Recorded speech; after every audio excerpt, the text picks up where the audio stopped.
Hello, hello. Welcome, everyone. Gonna give it a few seconds for people to join. I'm gonna start off this hustings with a sort of 5-minute intro, and then we're gonna get started with all of the candidates that we've got in the room today. And yeah, thanks everyone for joining us live. And yeah, it's really great that we're able to put on these hustings. These are the first hustings that Greens Organise are running. So it's really great that we've managed to get 8 out of 9 deputy leader candidates in the room with us today. It's super exciting. So I think I will just get started in the interest of time. So very quickly, my name is Emily. I'm an organiser at Greens Organise, and for anyone who doesn't know, who's joined, who doesn't know what Greens Organise is, we are an eco-socialist network working within the Green Party and the wider left. We're made up of Green Party members and non-party members as well. We've been going since September, but we've just launched official membership now. So in case anyone hasn't heard that on the several emails that we've been sending out, yeah, it's a really exciting time for Greens Organise at the moment. And the membership structure is going to allow us to do even more in the upcoming year. So we've got sort of a steering group that's about to be elected. We've got loads of really exciting plans coming up. So if you haven't yet become a member, now is the time to do it. So details about that are on our website. But yeah, that was my little spiel about Greens Organise. Now onto the hustings. So we're really excited to be hosting this Deputy Leaders hustings. And obviously this role is crucial in the party. And yeah, we've got 8 out of 9 candidates in the room with us today. Sadly, Routh was not able to make it. But we're going to hopefully be hearing from them in a different format over the next week or so. We're hopefully going to be sharing some sort of other messages from Ash and other candidates from across the GPEX positions that are up for election. So keep an eye out on Greens Organise socials for that. And we're also really happy to have Richard Hames with us today, who's going to host these hustings. So thanks so much, Richard, for being here. And before we start, I wanted to just give a couple of bits of information about these elections. We know that lots of people have joined sort of the party and have joined the Greens Organise community recently. So we want to give a little bit of info into how these internal elections work, especially on the deputy leader position. So the first thing to say is that the Green Party has some rules around job shares for the positions of leader and deputy leader. So if there is one leader elected, so in this case, as I'm sure everyone has heard, there's a leadership contest between Zach Polanski and Adrian Ramsey and Ellie Chowes. So if this year Zach were to win, then the deputy leader position would be held by 2 people in a job share of different genders. But if this year 2 co-leaders are elected, so in this case it would be Adrian and Ellie, if they were to win, then the single deputy, the individual who polls the highest vote, regardless of gender, would be elected. So there should always be 3 people in the Green Party sort of occupying the leadership positions. And the second important thing is just how the voting works. So in order to vote for the deputy leader and all other GPEX positions, you need to be a Green Party member. So make sure to join by July 31st if you haven't yet already in order to vote. And then when you do vote, you'll be able to rank candidates 1 through 9 if you want. And yeah, you can rank them in order of preference. You can also enter RON, which means reopen nominations, which you can put if no further candidates are sort of acceptable to a voter. And finally, votes are counted using the single transferable vote system. So that means that first choice candidates are counted first. And should that count not result in a majority, the last place votes are reallocated, and this continues until the quotas are filled. And more details on that you can find on the Green Party website, where that's all written up. So that's enough of the sort of boring processy bits. Um, just a rough plan for the hustings today. We're going to start off with a round of intros where we can hear from all the different candidates. We're then going to have two set questions that Greens Organise has come up with, and we're going to have all the candidates give an answer to those two questions. And then we'll open up to the floor for an audience Q&A. So feel free to write your questions in the chat, and Richard will go through and we'll hopefully answer, as many as we can. And then we'll end with some closing pitches from the candidates as well, so we can get their final words to us. And yeah, that's all from me. Thank you again for everyone for being here. And Richard, I'll hand over to you. Thanks so much, and thank you to Greens Organise for hosting this, and to all the candidates for coming, and of course to you for listening in from home. You may be wondering why I am hosting this, and indeed I wonder it myself sometimes. Who am I? Well, I'm a journalist. I work for Novara Media, which is, if you don't know, a sort of left-wing media organisation in the UK. I'm not one of the actually famous people from Novara. They're busy, so you've got sort of bargain basement Michael Walker here today. I have been covering the story of the sort of the new left-wing party that, of course, was just announced earlier this afternoon, and so maybe we'll have some sort of questions about that at some point. I've also been talking to, of course, Zach Polanski. We did a debate between him and James Schneider on their sort of different visions between of what a new party could be, or a sort of revitalized Green Party. And so I'll be sort of thinking about some of those things and asking some of those questions to our candidates here. We're now going to do, as Emily said, a round of intros. So I'm going to go basically in the order I have you on my screen. You've got 30 seconds. These are going to be pretty tight, pretty factual introductions. Who are you all? I'm going to go start with Alex. Good evening, Richard. Thank you very much, everyone. So I'm Alex Mace. I use the pronouns he, him. I have been a member of the Green Party since 2015, and aside from being a candidate for deputy leader, I am a city councillor and co-leader of the Green Group here in Worcester, and I'm also the election strategy officer for Worcester Green Party. So yeah, that's me. Thank you. Very succinct, and extra 7 seconds to spare. Let's keep it up. Chas. Yes, hi, I'm Chas Warlow. I'm a local councillor in Richmond, southwest London. I was elected in 2022. I'm the deputy leader of the opposition there, and we are in opposition. There are 5 of us out of 54 councillors, but we've done some great work there on affordable housing, pushing the council to set harder climate action targets, and council tax relief and other things as well. Great, very exactly on time. Thank you. Annie. Hi, I'm Annie Townsend. I use they, them pronouns. I've been a member for 15 years. I'm a councillor in Bristol on my 3rd term, which makes me one of the most experienced councillors we have in Bristol. I've previously been the Green Group leader of the Green Group on Council, coordinator and chair of Bristol Green Party during the general election last year, and also when we increased our councillors to 34, which is the largest Green Group ever. I used to be the ERO for this process, and I was the Bristol East candidate, which is our highest second place in the country. Great, thank you. Rachel. Hi, my name's Rachel Millward, pronouns she, her. I share the leadership of a district council in Sussex. I've had the housing portfolio and now community culture and communications. My background is the creative industries. So I founded and led an international women's film festival called Bird's Eye View. That was at the BFI South Bank and beyond. That was really a creative campaign for equality in film. And I've led a community arts centre and a live music organisation as well. Fantastic. Frank, thank you. Hi everyone, my name's Frank.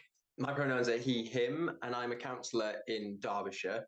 I'm the Vice Chair of the Environmental Scrutiny Committee on my council, and I'm also the Regional Coordinator of the East Midlands Green Party. I ran for East Midlands Mayor last year and received one of the best results we got in the country at that time, which was really, really exciting. And that's led me to where I am today. I'm an eco-socialist and running on this platform. Really proud to be a member of Greens Organise as well, and excited for today. Thank you so much. Antoinette.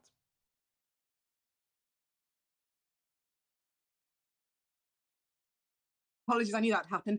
Antoinette Fernandez. I stood as a general election candidate for Hackney North and Stoke Newington last year, increased our place from 3rd place to 2nd. I also stood as a North East constituency candidate for the London Assembly, also increased our vote share. And I am the EDI officer for Hackney, and I sit on the EDI committee for the National Party as well. Thank you. Great, thank you so much. And Thomas? Hello, hi. Yes, Thomas Dorr. I'm a councillor here in North Somerset. Go by he, him. I sit as one of the 8 councillors here in North Somerset. I was the youngest serving councillor between 2023 and 2025, which I lost that in the last lot of local elections. I've helped run several high-profile campaigns from mayor to council elections across the country, and I sit as the scrutiny officer for North Somerset against Bristol Airport, which is one of the highest scrutinised environmentally airports in the country. Great. I'm gonna starting next round, I'm gonna impose the timer really harshly, but thank you so much. Mothin. Hi everyone, my name's Mothin Ali. I'm a councillor in Gipton and Hare Hills in Leeds. I became a councillor last year after taking out a 17-year Labour incumbent.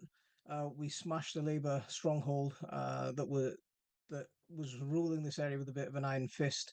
And I'm the first Green to ever represent this area, and I'm looking to replicate the kind of ground movement that we built in Gipton and Hare Hills across the country. Great. And so we're going to go on now to our first round of questions. I'll be asking everyone again in turn. I'll be going in a different order, slightly perhaps randomly, just to get people a bit more sort of on their toes. This is, of course, a Greens Organise husting, and therefore Greens Organise have got me to ask this question, which is about their plan. They've got a manifesto in which they outline 4 parts. I'm going to read you what those parts are. And my question to the candidates is, how would you work in line with those aims, if indeed you would? So the first one of these is an expanded political strategy, which sets a national agenda and creates the political space for a step change in electoral ambition for the Green Party. A clear rejection of electoral assimilation that has weakened Green parties in Europe. That's number 2. Number 3 is strengthening links with the labour, social and environmental movements, so that energy feeds ours and vice versa. And then number 4 is a firm stand against a rising tide of bigotry, no toleration for racism, sexism, transphobia, homophobia, classism, religious intolerance, or ableism in politics and our party. So those are your 4. Very quickly, one more time: expanded political strategy, rejection of electoral assimilation, strengthening ties with the wider movement, and a rejection of all forms of bigotry. I'm going to jump in here. I'm going to go for Annie first of all. Oh, not fair. Okay, so I'm going to talk about what I have done so far. I've recently brought a motion to conference and passed it called the Toolkit for Healing Divisions, which is to address all of those the tolerance of bigotry and why we shouldn't be tolerant.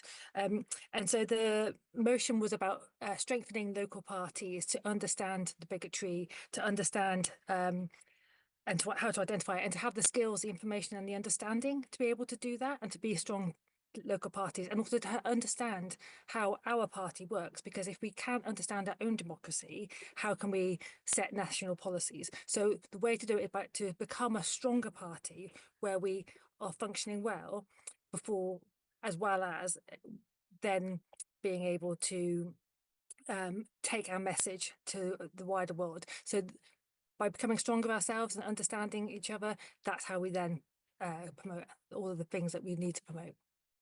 Goodness, 60 seconds is really not very long, is it? I'm sorry for jumping on you like that. Next time I ask a question, I will tell the person who I'm going to ask first in advance so they can prepare a sort of an answer. I'm going to go to Frank, and then I'm going to go to Rachel. So Rachel, you've got a bit of time to think about this if you want to, and then I'll tell you afterwards. Thank you. Yes, absolutely. I was there when the Manchester Manifesto was presented, and really excited about all that Greens Organise was offering to the party and has offered ever since. And what I'm standing for as deputy leader clearly matches up with the priorities of Greens Organise. So I'm really happy to support these aims further. I'm offering a clear common sense politics which cuts through, and I think I've shown that through my social media, being one of the most followed Greens, having a wider audience than some of our members of Parliament. I believe that we need to start setting the agenda, as I did in the East Midlands mayoral election, talking about the things that we believe in as Greens, leading the narrative rather than reacting and responding. And finally, we have to build community if we want to be successful. That means growing the party, becoming more diverse, and making sure that we're supporting candidates across the country to use the tools that we've got to share our knowledge to make sure we can get even more Greens elected. And hopefully that will be a self-fulfilling cycle. And once we get there with those internal structures in place, we can continue to grow as a movement and really hold this Labour government to account. Thank you. And Rachel, and then after that, I'm going to go to Antoinette. Thanks, Richard. I love what Greens Organise is doing to energise the grassroots of this party and bring what perhaps felt like an academic, privileged message to meet ordinary people in their daily lives. I'm all for that. I had a not dissimilar mission when I led a groundbreaking movement for equality in film. It was to make I'll help us raise funds. I'll bring in my creative industry networks and open new ones to help us develop campaigns that will cut through at a whole other level. I'll embed media training, peer support, toolkits across the party. I'll create pathways for new leaders from all backgrounds. I've always led organisations at the point of radical growth, and I'll help us not just grow, but grow well. Thank you so much. Antoinette. I have proven that I will stand firm in my support of various communities and policies that benefit the many over the few, and I will continue to do so more effectively if elected. I have co-hosted internal events to help combat racism in the party and set up informal groups of Black-Green activists to better support them. I have worked alongside my fellow Hackney EDI officer and the women in the National EDI Committee to ensure representation for underrepresented groups and various SIGs and liberation groups. As much as I support alliances, I have been vocal in my reluctance to sacrifice our responsibility to represent both our members and our electorate, even with like-minded independent politicians, and I would not countenance doing anything less for another political party. The Green Party has a strong tradition of welcoming and working alongside climate, labour and social justice movements, and I'm keen to support this, including movements like Black Lives Matter and water campaigns like Take Back Water. Thanks. Thanks so much. I'm sorry, I should have said Mothin. Can you go next? And then I'm going to come on to Thomas. So you have some time to prepare for that. So I was one of the original signatories to the Manchester Manifesto, to that original letter. So I love what the ethos of Greens Organise is and what Greens Organise is going to stand for and what it's doing. So let me give you a little story about what we did in Gipton and Hare Hills. We organised people from within the community, people who had been disaffected by Labour. And we activated people within the community to come out and campaign. They weren't necessarily Green members. So that kind of grassroots movement and that kind of grassroots community building is something that I've been doing over the last few years. And if we can replicate what we did here across the country, and I know next year there's going to be a lot of elections facing Labour seats in city areas, so it's going to be the similar kind of demographics.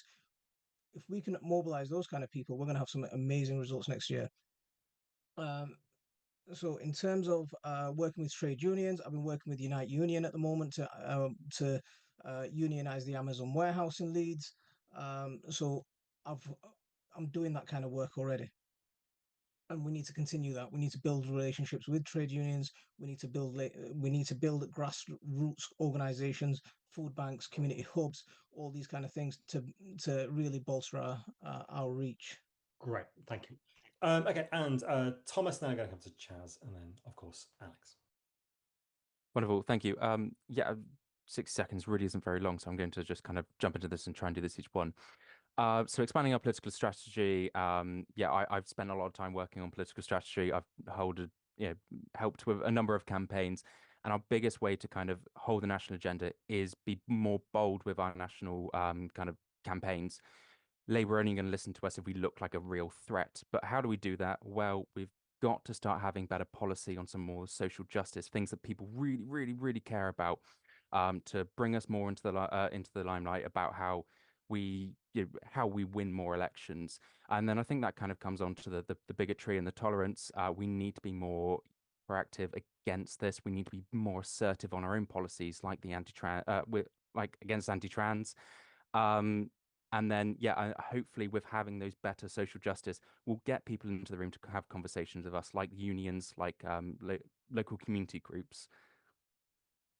I think I missed one there, but thank you. You were 1 second over. That's not bad. It's pretty good, Chas. Yeah, well, I've worked at grassroots level with community groups in my local community for many years and supported community energy and also fights against things like Thames Water's abstraction plans, which are a heavily local issue now, but they will start to become less local soon. Expanding political strategy, I think we need to involve our members more. I think we should get some kind of big brainstorming together to find out what exactly our members really think and what they really want to see from our policies and our approaches and our communication strategy in particular. Getting them more involved is really key here. Talking more to unions and environmental groups, but I don't expect us to, suddenly turn Greenpeace into a campaigning arm of the Green Party, because we're two separate things. We're a political party, they're a campaigning group. The point about electoral assimilation, I don't agree with. Excellently paused suddenly at the end there.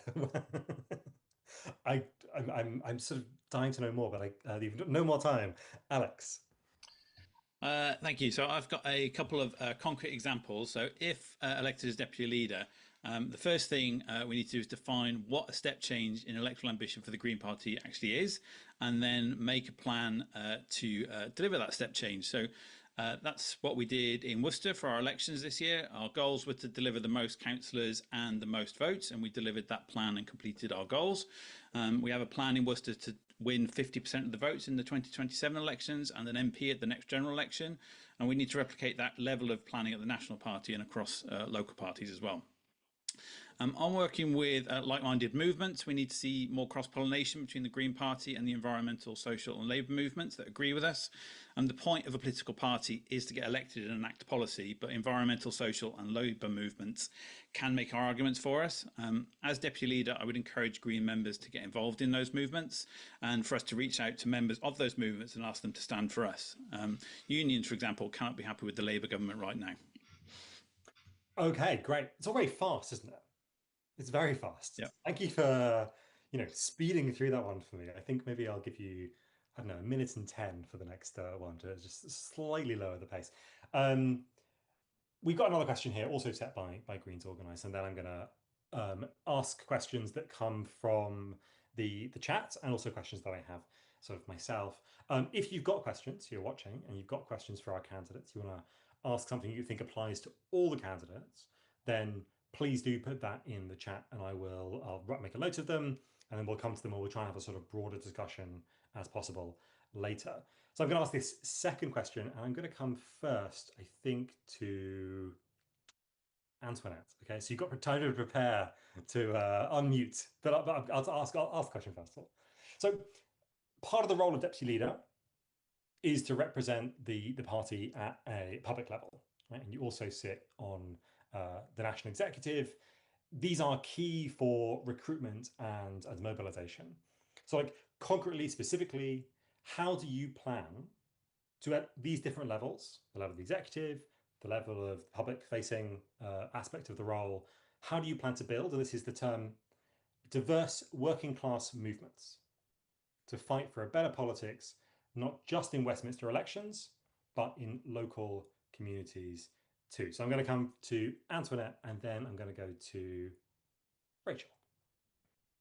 I believe this starts with directly engaging with local communities through canvassing outside of Target to Win, building relationships with community campaign organisers, buying for organisations, scrutiny panels, neighbourhood forums, also supporting the working class councillors and activists already working so hard for the party. We need to consistently show up and demonstrate our commitment. It's also about unity. I will make sure that everyone is listened to and included. And I was really happy to hear Zach mention precariat class, because these terms, working class, middle class, are exclusionary and outdated. The precariat class is made up of people from across the classes and is fundamentally unifying.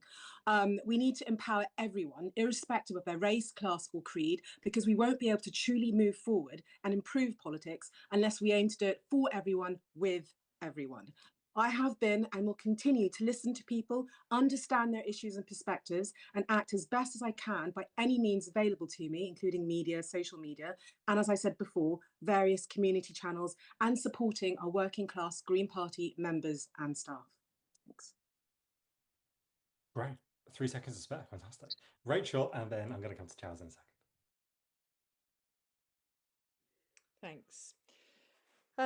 So when I was leading a community arts venue in an old church in Hackney, I set the vision to bring diverse communities together through the arts. And so to do that, I spent time with different groups, Turkish Kurdish groups, the Levi community, refugee centre, lots of different faith groups, local schools, building relationships and co-creating a programme that worked for everybody in very different ways. And there were different access points and different models of engagement with each group.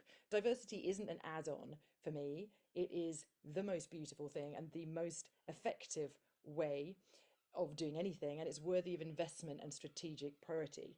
So when I studied politics of gender and development in South Africa with 9 women from 9 different African countries, I learned that it's kind of vital, even though it's not necessarily comfortable for someone who looks and sounds like me, to actually feel quite decentered. It's always my aim to create opportunity for others and to raise other voices. Leadership is a relay race, and I'm not here to cling to the baton. I'm here to develop the party, and those traditionally underrepresented need more investment, more support. And yeah, the integrity in our party is what will give me hope. Thank you very much, Chas, and then I'm going to come to Frank. Thank you. Yeah, I agree with a lot of what Antoinette said about building a general base, not necessarily being exclusionary and focusing on working class, and even that concept being a bit outdated. I think we need to also not forget what we've already done. And we've come a long way in the last 5, 6, 7 years even as a party. So we need to build on that, but obviously reach out to all of those communities that aren't talking, necessarily aren't listening to our message. Are we listening to them? We've got to make them realize and believe that we are the natural political home for them, so that not just working class people, or whatever we want to call them, whatever they want to identify as themselves, but every other part of every other part of society as well.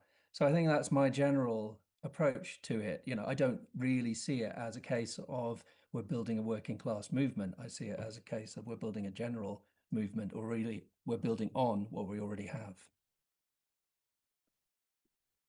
Thank you very much, Frank. And then I'm going to come to Mothin. This is the question that we're all thinking about right now. This is heading into this leadership election. We're all wondering how we build our party to be stronger and to be able to represent our communities more effectively. And it's something I've been thinking about for a long time. Of the candidates standing for deputy leader, I've got the most elections experience. I've worked for the party as a campaigns organiser across the country. I've worked in the West Midlands, in London, in Bristol. I've worked getting Greens elected. And that is so crucial that we continue that work. And I want to bring that experience, coupled with my success on social media, with my success cutting through in the media, to build a movement that really is big, a movement that encompasses everyone. And as deputy leader, I want to spend my time visiting local parties and empowering them to make sure that they get candidates locally, to make sure that they're outreaching in a way that represents the people that they're hoping to represent once elected.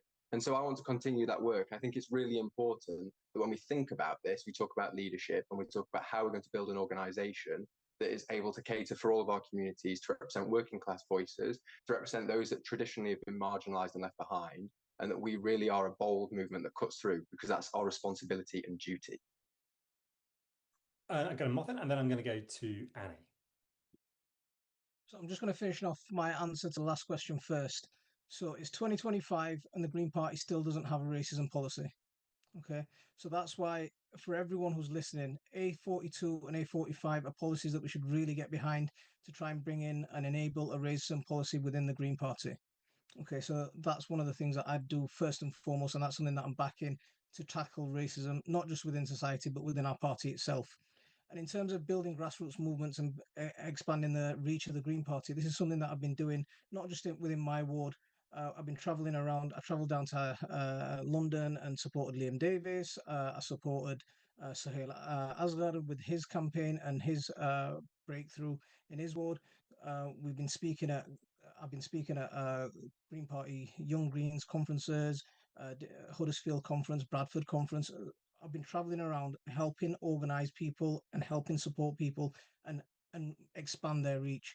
And when we talk about social media, I've got a massive social media following, not just political, but also my gardening. You should check that out. Gonna drop the handle, or are you gonna lose hang? Oh, you want my family garden? My family garden. All right, go follow that if you tire of politics at some point. Annie? And You're saying to me to follow that. Okay, so I mean, I'm informed by my own lived experience as a disabled working class person.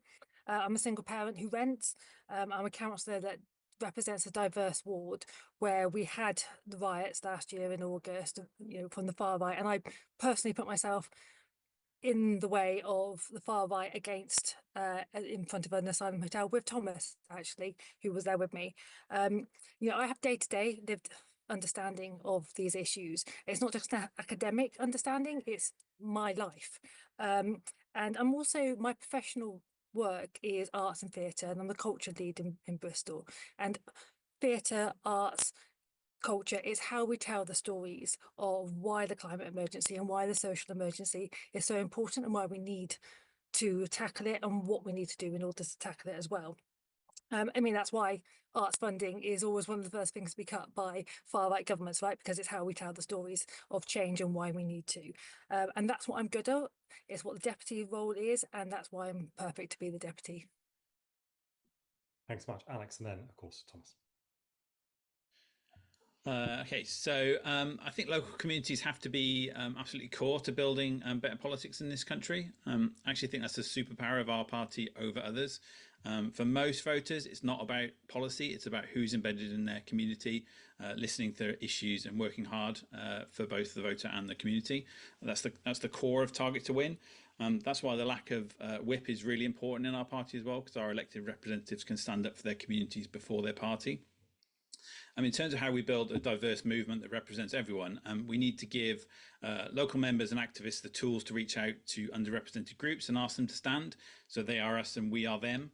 I'm very happy to use my privilege to raise up the voices of others, but it'd be much better to hold space for those voices instead and not just invite them in, but ask what are the barriers to standing and working to break down those barriers at every level. 16 whole seconds to go. Just astonishingly succinct. Thank you so much. You've given back some time to the rest of us. Thank you, Thomas. And then we will go on, and I will ask a couple of questions that I've seen in the chat. Again, if you want to ask questions to your candidates, then please do put them in, and I will be relaying them. Wonderful. So I'm going to talk about the mobilization and recruitment bit first, and I think that our most powerful tool is unions. They are mass organizations that already have networks to mobilize people, and part of this, I'm already working on this. I'm supporting a motion that's coming to the Young Greens conference next weekend, this weekend even, about creating pathways within the party to actually get unions involved, because we don't give them enough space to have conversation within the party currently. And then again, on that seat on executive, which is really, really important. Our executive body does so much for the party. I know at the moment that they're discussing about cutting capitations from 16% for local parties to 8%.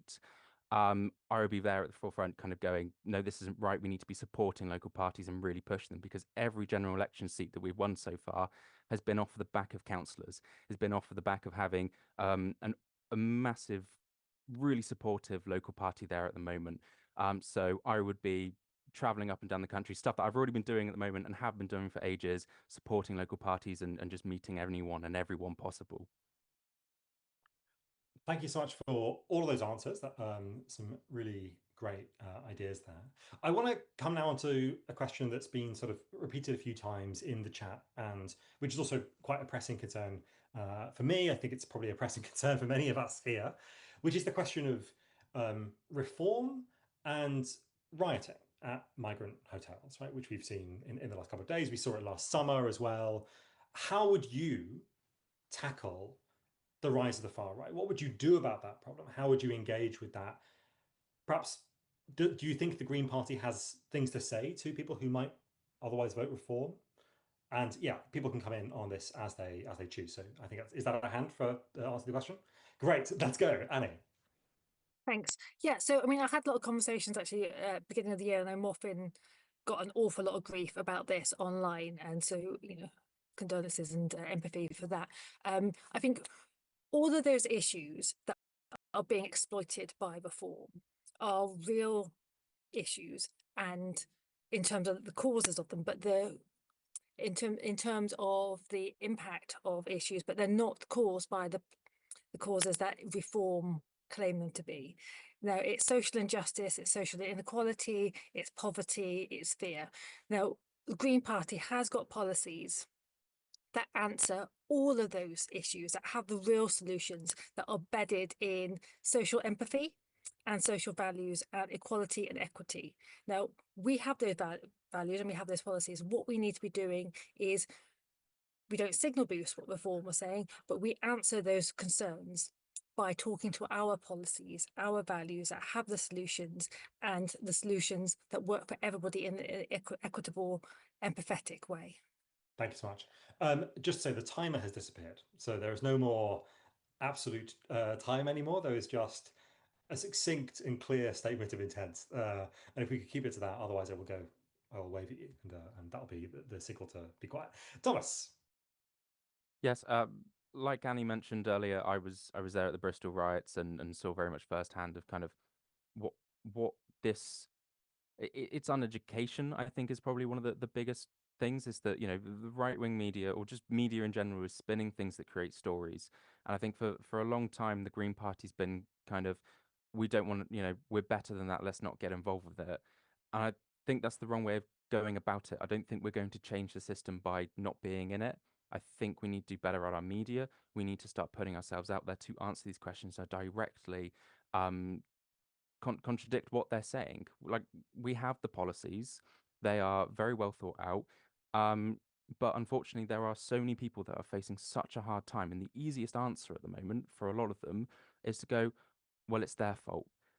And that's what reform, that is what a lot of these parties are playing to. And unfortunately, we just need to get better at tackling that through media and through exposure, because otherwise we're just going to get lost in the background noise, because there's no one else to counter this. Labour are being very kind of disingenuous with their answers and kind of brushing it under the carpet. So someone needs to stand up there and shout about it, and it needs to be us. Otherwise, we will continue to have these calls for all this other left-wing party that we're seeing to tackle this when we're not going to be. I will come to the new left-wing party at some other point in the conversation, but yeah, thank you so much. Mothin.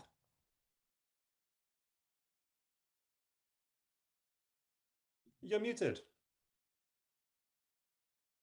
It had to happen eventually. It had to happen on me, didn't it? So first of all, congratulations on Annie and Thomas for going out and confronting the far right the way you did. I think people in this country are generally quite tolerant, and it's one of the things that I love about this country.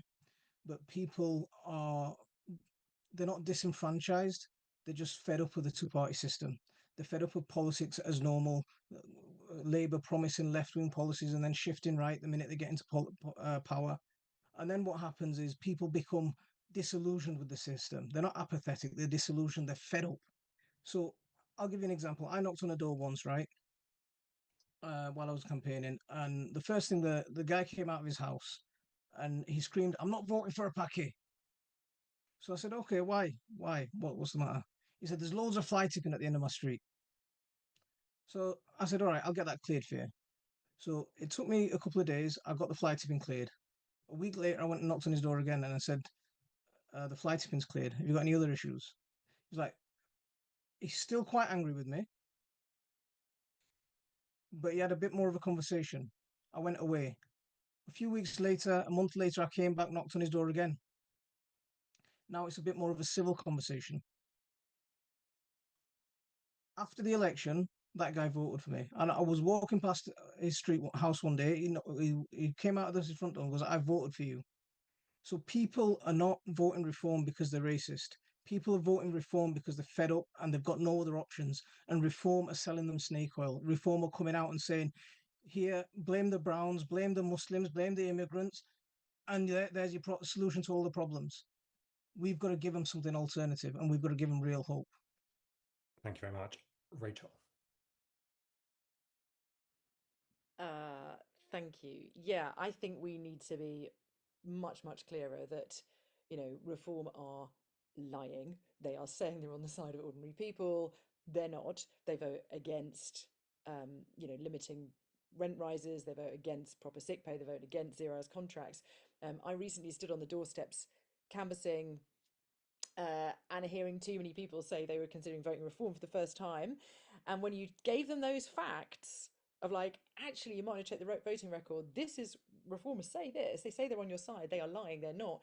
It really does change it. We have to be clear what the real problems are and who their real enemies are and what inequality is doing in society. And we need to give people hope. Absolutely. And we do that by having compelling, popular, cut through creative campaigns like we haven't quite seen yet. We tell hope and truth very, very softly and very politely, and we actually need to kind of blast it out and give people a sense of belonging, a sense of being heard, a sense of unity, and celebrate what we do in fact have in common. And let's just kind of change this culture around before it's too late.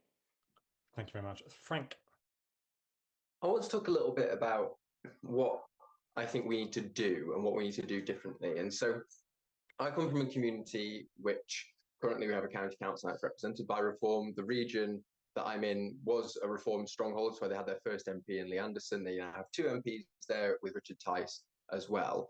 We've really seen this happen to our communities. I grew up as a young person in a part of the world where the rhetoric was very much controlled by Conservatives, by the far right, and this anti-migration rhetoric was what I heard day in, day out. It was what normal life was for so many people. I was the first Green to be on a ballot paper in my local area. And I think that that's so important to what we have to do next. And that's about beating reform. It's about going out there and not talking about policy, because our policy is great. We know we've got a great policy, but it's about telling a story, and an authentic story. It's having a narrative that really cuts through. And we're sat here all talking about reform. Reform aren't talking about us. They're talking about Labour. They're talking about the government. They're talking about how people are being let down, being frustrated by not having their communities invested in. And we as a party have a real responsibility to not look at Reform, who are a small party, a minor party, and a growing force, unfortunately, but to look at the government and to propose a real alternative. And I believe that we can be that alternative, and we can replace Reform in the polls. We can do what they are doing, but we have to believe in ourselves and that we can go out and win elections. And in the East Midlands mayoral election, where Reform were the strongest, in the Reform's strongest region, I went out there and said, we are going to beat them. And we didn't just go and do a ground campaign, but we did an air campaign that cut through. And when I've got control of the narrative, we can do something about that. And that's why I'm standing for deputy leader. Alex, thank you. Thank you. So I want to give an example that's happened in Worcester on this. So we were in a communities meeting last year, and we have one Reform councillor who used to be Conservative and had been Labour before that, who was saying that he'd had a resident who was complaining they couldn't get a house on the social housing list because they were all being given to immigrants or for the Home Office to house illegal immigrants in the area. And I simply told the truth about why the reason we have a housing crisis in this country. The New Economics Foundation has estimated that we will give £70 billion as a country of housing benefit to private landlords to house people who are on housing benefit. That's a direct transfer of state money to private landlords, and it's just enriching people who've already got property when people can't get on the ladder. So the story we need to tell, which is our policy is the right one, that we will build more social housing and then people will be able to get housing in this country. It's nothing to do with immigrants or boats coming over to this country. It's because we don't build housing and the government is letting you down. Stopping the boats won't build houses, but building houses will actually build homes for people to live in. Thank you very much. Chas. Yeah, You guys are hard acts to follow because there are so many points that have been made that are absolutely spot on. I think we missed out a bit of a public debate as well with reform, because I think they seem to get ahead of us a little bit. And then we end up kind of clawing back that lost ground, like talking about inequality and people being left behind is absolutely the correct answer to why, why people are feeling the way they do, but they've already somehow nipped ahead of us. And I think we need to pull them back, and that could be one way of doing it. I think I agree with some of the comments made. I don't think people are necessarily in their core racist and bigoted and prejudiced, but they are just seeing an alternative to the mainstream, and it's like a protest vote. Knocked on the door of somebody the other day. I know this is another door knocking example for me this time, but the person said they were going to vote reform, and then started talking to them, and they went, "Well, yeah, okay, well, I might vote for you too, because it's a 3-seat. They have 3 votes." But I thought I'd made some progress. Great, thank you very much. And so we've got a sort of comeback now, sort of a retort, I think, or maybe like a reply, to put it more gently, to something we said earlier from Thomas. This is a more free-flowing section. If the candidates want to, add something into the mix that we haven't talked about yet, they're very welcome to do so. Sort of, but please don't sort of reiterate points. Obviously, just don't say something. I'm sure you won't. Thomas. No, I wanted to come back a little bit to Frank's point, because it sounded a little bit like he was dismissing reform from them being a smaller party. And I think that's, very dangerous. I think it's something that Adrian did it when he was leader, got a lot of flack. But also, if this party from Jeremy Corbyn, the Your Party, comes along, then we could be dissolving the left even further. And there's a real possibility that reform will form the next government. So I feel a little bit like going with they're a small party. Yes, they're up and coming, but they are a massive political force that has an awful lot of money and power and time behind them. So I just wanted to see if Frank was, if I was understanding Frank correctly when he was saying that, whether he does see them as a small party, whether he does understand that they are something that we really need to be, quite frankly, scared of, to be honest. Yeah, just really quickly to hop back on that. Reform have got 4 MPs. We have 4 MPs. Reform, and we are sat here saying it now, could form the next government. We aren't sat here saying that we could form the next government. And I do believe that if we're talking about a step change in Green Party strategy, we need to start believing in ourselves, being far more ambitious and offering a real alternative. And what we can't be doing is, again, feeding into Reform's narrative. What we have to do is focus on the story that we tell, offer real hope, real change to our communities, and that is how we beat them. The way that we do this is through real electoral strategy, and we have to understand that. And we do that by talking about the government and its failures and what we as the Greens want to offer. I want to check just that, Annie, did you have a point you wanted to make? Or I saw a hand up and then went down. Okay, great. Alex. Yeah, thank you. I just want to just build a little bit on what Frank was saying, because I do absolutely agree. But also, I think places where Reform have delivered a lot of councillors in the May elections, we also do need to tell the story about what's happening in those areas. Just in Worcestershire, where Reform have a minority administration. In the first cabinet meeting, it lasted 20 minutes. There was one report. The cabinet member didn't turn up. At the Environment Scrutiny Board, the cabinet member for Environment didn't turn up and was unfortunately not there to answer the question, do you believe in climate change? And just today, we had a scrutiny meeting about local government reorganisation, which is obviously a very big issue in local government at the moment. And again, the cabinet member responsible for local government reorganisation didn't turn up. So they're not interested in doing the job, and they are taking tens of thousands of pounds of taxpayers' money to not do the job. And I think we should definitely be telling people on the doorstep this is what's happening. Rachel. Yeah, they're not doing the job. In Kent, next to me, they have a landslide majority. They're not doing the job. And yet Farage turns up in person with his team. They video it, they comms it. It is absolutely the central party saying, woohoo, look what we're doing for you all. It's literally nothing. Now, we're, running the council in Wealdon. We are doing loads. We have transformed the way this council works and serves communities and nature. We're doing totally unprecedented, wonderful stuff, providing affordable housing, building health centres, doing nature restoration, everything we can. Has the central party rocked up and told this story? Never, not once. And that is something I will absolutely do as deputy leader. I'll make sure that every transformation story in every council is told at a national level. And that is how we will tell people what difference it makes when Greens are in power, by telling it, because we're already doing it. Annie, thank you.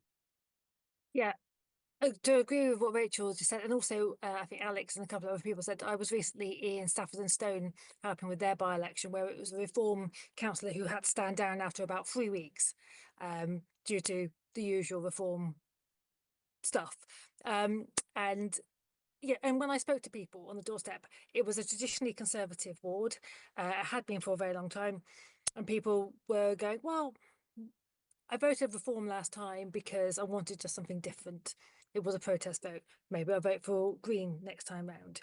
But it's what we need to do is to capture that rhetoric, to tell those stories more than we are, and also to, it's not just Reform, it's also Labour and the Conservatives and every other political party who are not afraid to say whatever it is that they need to say in order to win a vote. That's what we're dealing with. Now, I'm not for a second advocating that we will say whatever it takes, but what we do need to do is be more proactive in getting our story, our message, our policies across, not being shy, not trying to play to all teams and to be centrist about it. We are a strong socially justice, climate justice focused party who are eco-socialist in our core and our policies. It's talking about that, not pulling our punches about it, and being bold about how we express that and expressing it with integrity and making sure we have impact when we do it, because that's what we've missed so far, and that's what we need to do. Because if we try to hold some middle ground where we appeal to every possible voter, we actually just alienate everybody, and that's what we have to absolutely get a grip of ourselves on and make sure that we lead our own narratives and don't let any of the other parties undermine us with whatever stories that they want to tell, which have no basis of truth, but they'll tell them anyway. We have to be bolder with that. Antoinette. Hi, so I feel like I should probably chime in here. Everyone's had really, really great points. I think it's incredibly important that we back ourselves. As Frank quite rightly said, we need to tell everybody about who we are. We need to talk more about ourselves and not about other parties. I think, again, Rachel mentioned strong campaigns, creative campaigns. That's also really important as well. Yeah, I just think, we need to back ourselves, and we need to not be afraid to engage the media, as well as hold the media to account, because they have clearly been fangirling Reform, and that's been a problem for us. So we need to find a way to make sure that they do pay more attention to us. And again, I think Frank and Rachel have put up some really good ideas with regards to that. Yeah. The other party that possibly might maybe exist in the UK come October, or maybe November or December, we don't exactly know, but probably by the time of the next substantial cycle of elections in the UK, is this thing that has been announced today. It's called Your Party. That is not the final name. That would be a disaster. Definitely no one votes for if it was called that. They are also, as Annie said, the Greens should be. They are also presenting themselves as a strong social justice, class-based, perhaps more sort of stridently than lots of the Green rhetoric has been. They are, of course, they're concerned about climate change and so on. They're perhaps not eco-socialists in name, but they are nevertheless a sort of part of that sort of broader left-wing environmentalist spectrum. What would you do about this new party as deputy leader? What kind of alliances, what kind of points of difference would you try and establish between them and yourselves? Are you fighting for a unified front with this party? Of course, it doesn't quite yet exist, so we can't say the specifics, but is that the kind of general thing that you would go for? Or do you think that the Green Party should separate itself out? Should it be trying to make itself distinct from this other political force? Antoinette, was that a hand, or was that from the previous time? It was from the previous one, but I'm going to go for it. Go for it. I think that we should be very wary about alliances. I think I said this already. If they wanted to be a part of what we're doing, they wouldn't be creating a new party. So I think that if there are scenarios in which we can work together to combat the rise of the right, then that's great. But we should definitely, again, back ourselves and not be afraid of another party, right? Let them do their thing. I think they're going to be more of a threat to Labour than to us. I think that we can differentiate ourselves from them. And I think if they are going to be very sort of class-based, that will be problematic for a lot of people in this country. And I think that we really need to hold on to the fact that we are a political party that represents everyone in this country, not just particular classes. So I don't think we should be afraid. I think we should just back ourselves. I keep saying that's my word of the evening. Back ourselves, have faith in ourselves and our ability. Thank you. Thomas. Yeah, like I mentioned earlier, I think we need to be very, very careful with how this goes about, because we have a first past the post system in the country. It's not, it's not the best system, but it's a system that we have at the moment, and we need to play to that.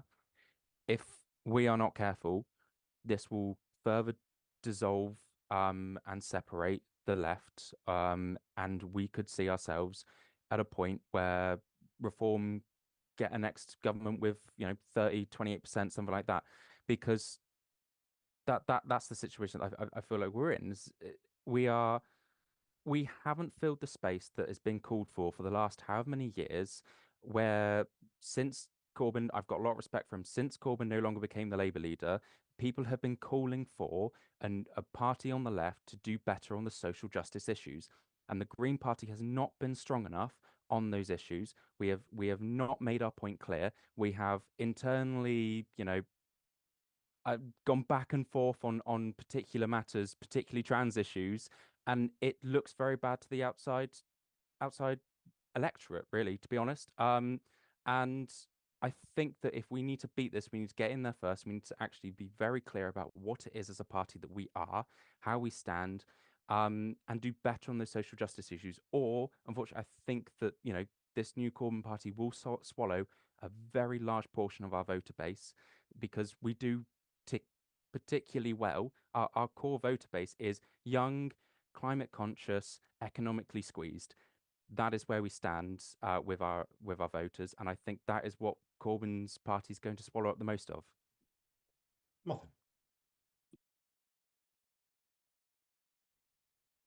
So I've mentioned this in various places before. I think Jeremy Corbyn's an absolute inspiration. I'm a huge fan.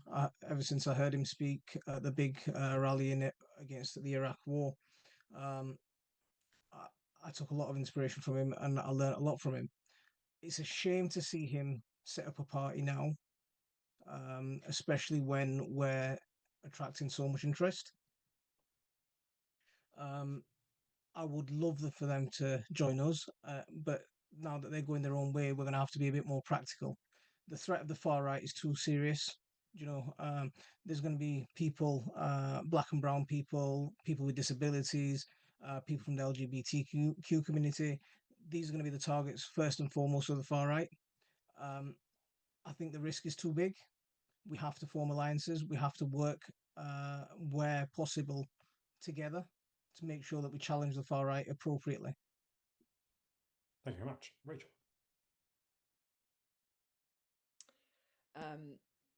So I think first and foremost that we shouldn't be afraid of what is absolutely groundbreaking and brilliant and distinctive about our vision as a party. Humans are part of nature, and if we want to help the poorest people here and around the world, then we won't be having we're climate conscious as an add-on. We will understand that that is absolutely central. We're not a reaction to a failing Labour. We're not a reaction to a failing government. We've got this multi-layered and all-embracing approach that kind of goes beyond talking about the divisions between us, because it understands our interdependence with the planet. And if we don't understand interdependence again, I've got to repeat it again, because I think sometimes we forget it, that it's the poorest and the least privileged in all intersectional ways who will suffer the most if we don't understand that this planet is a social justice issue.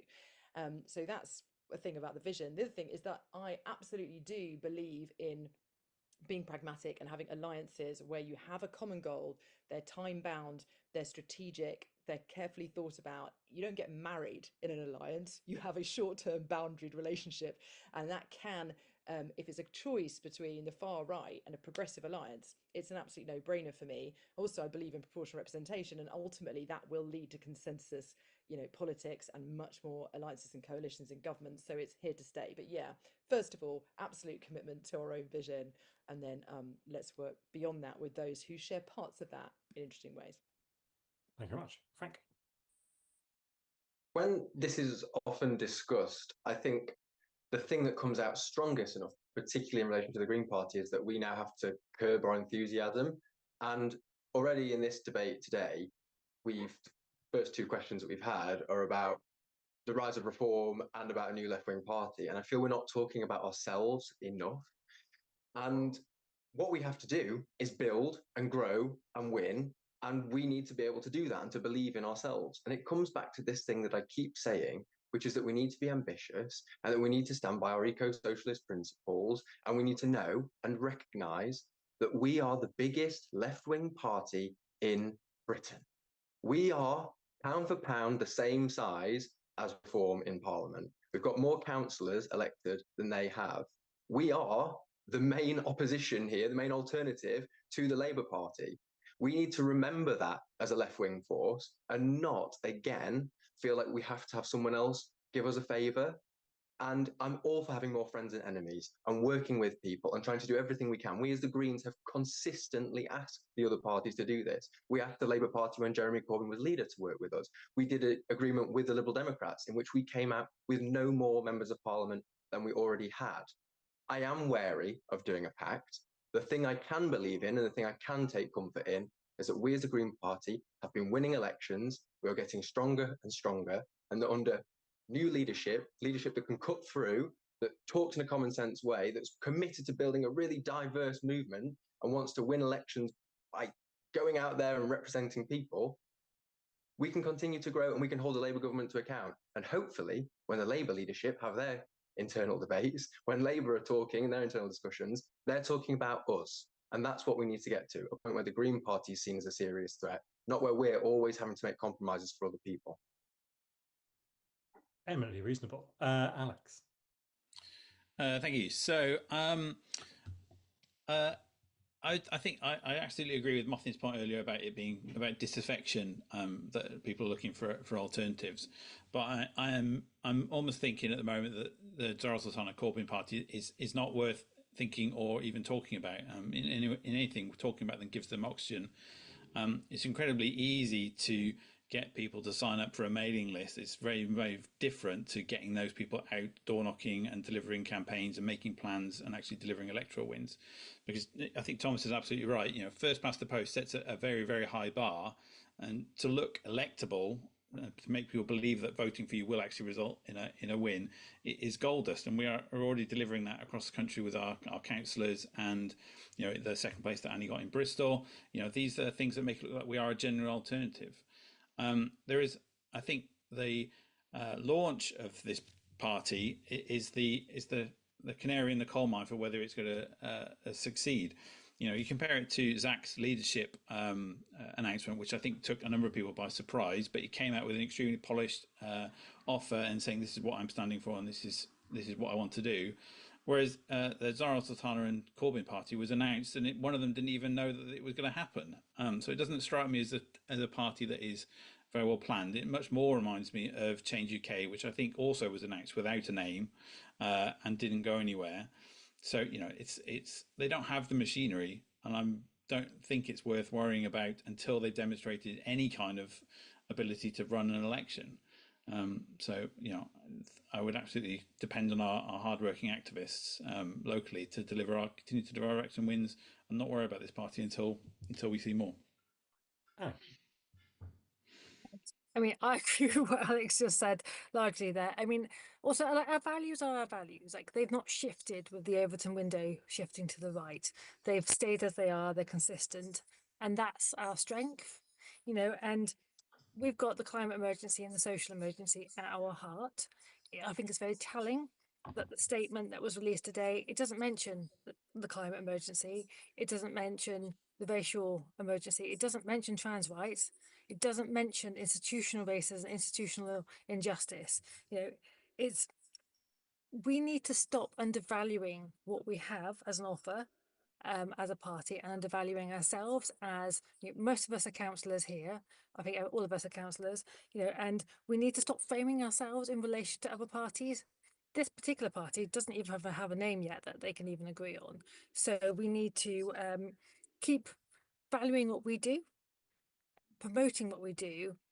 Don't frame ourselves and worry about what others are doing, and just keep it doing what we're doing, because we are the only ones that are going to do it, because we are demonstrating that time and time again, that we are the only ones that put the climate, social and racial emergency at our heart for everything we do, and have electoral progress to demonstrate it. Thomas, thank you. I just wanted to build a little bit on what I was saying earlier. Sorry, I spoke for a long time, but at the end of the day, my main kind of reason for being here is that I want to make sure that everyone in the world's lives can be better. I don't want people to grow up in, you know, desperate poverty without a house like I did when I was younger. You know, when it comes to the Corbyn party, if they are there to create change, if they are there to create better lives for people, then I think that is something that we should look into in having an alliance, because at the end of the day, we're not going to have all 650 seats in Parliament. There still needs to be diversity. There still needs to be debate about what's going on in that. But ultimately, equally, it's not up to the leadership team to make the decision on whether we are going to go into alliance or not. That is down to the members. We can help guide that decision and help, you know, get in conversations with the new Corbyn party. But if the Corbyn party is anywhere near as democratic as it says it's going to be, that decision will also be down to their members as well. So we need to seem appealing to them, as well as they need to seem appealing to us. So at the end of the day, it's down to our members, just as it is. Well, it's down to the members. I don't think it's really down to us as deputy leader candidates. Alex, could you mute yourself? Chas. Yeah, I can see both sides of this. Yeah, obviously this new party is barely formed and has no real coherent policies or anything really that it can say in public that will, you know, state who they are, what its identity is. But they are potentially going to take our voters away from us, potentially, some anyway. So if it looks like it's going to be moving in that direction, then of course I think a time limited, a very well-defined alliance might be possible, but this is very hypothetical. I do wonder whether any of our leadership did talk to those MPs at any point, because I think as deputy leader I would definitely want to, you know, insert myself into that kind of conversation and try and find out more about what the situation was in a you know, if it was to happen again. It was certainly reported in the New Statesman that they were going to join the Greens, and then they didn't, as far as I can tell. Mothin.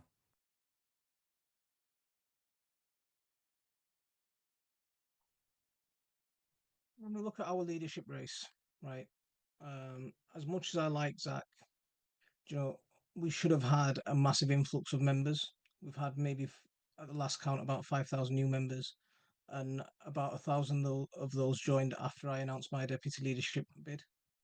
So, but when Zara Sultana put out her first tweet, within about 24 hours, 100,000 members had signed up to her website.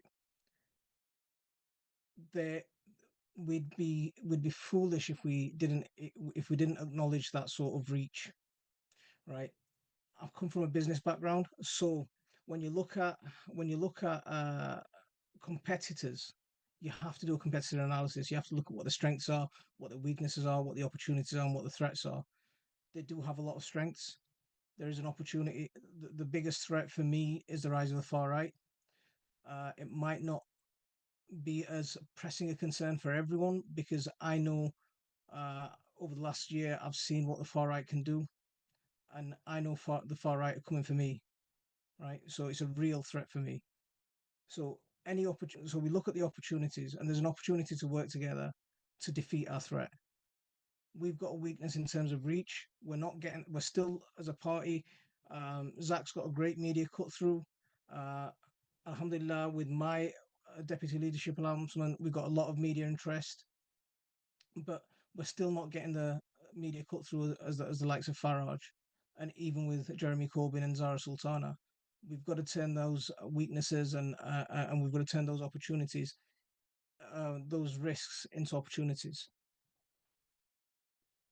So we've come to, unfortunately, the end of our session already. I know, what a delightful time we've had together. But there is still time for you to give a final pitch. Oh my God, the timer has returned, terrifyingly. So we had 4 questions this evening. The first question was, how would you implement the sort of Greens Organise manifesto, if you would? The second question is, how would you expand using the role of the deputy leadership, the questions of recruitment, mobilisation? How would you use this to build a diverse working class movement? The third question was about reform, and the fourth question was about this new left party, whatever happens to be. I'd now like you to give us, and I'm going to go to Chas first on this, so just prepare yourself. I'd now like everyone to give us, I think you've got 30 seconds, so really not very long, 30 seconds for a succinct pitch of what you would do if you were the Green deputy leader. I would want to take reform on head on. I would want to have public debates with them. I'd want to discuss what they do as far as possible in the media. I'd want to work with our members, so brainstorm with them on what our comm strategy should be. And I'd want to visit as many local parties as possible and give them as much support as possible. 7 whole seconds to spare. Fantastic. Thomas, you're next, and then I'll have Antoinette. Yeah, the party is in such a pivotal moment where we need to decide what we're going to do, whether we continue with this business as usual, slow progression, or we take the optimism that I'm offering, the energy to really ramp up the party to a point where the next election we aren't looking at 8 seats, aren't looking at this doubling, but to really throw ourselves into that election and do better. And we need we need a leadership team that's going to work together, that's going to visit members and really push this party forward. Thank you very much. Antoinette.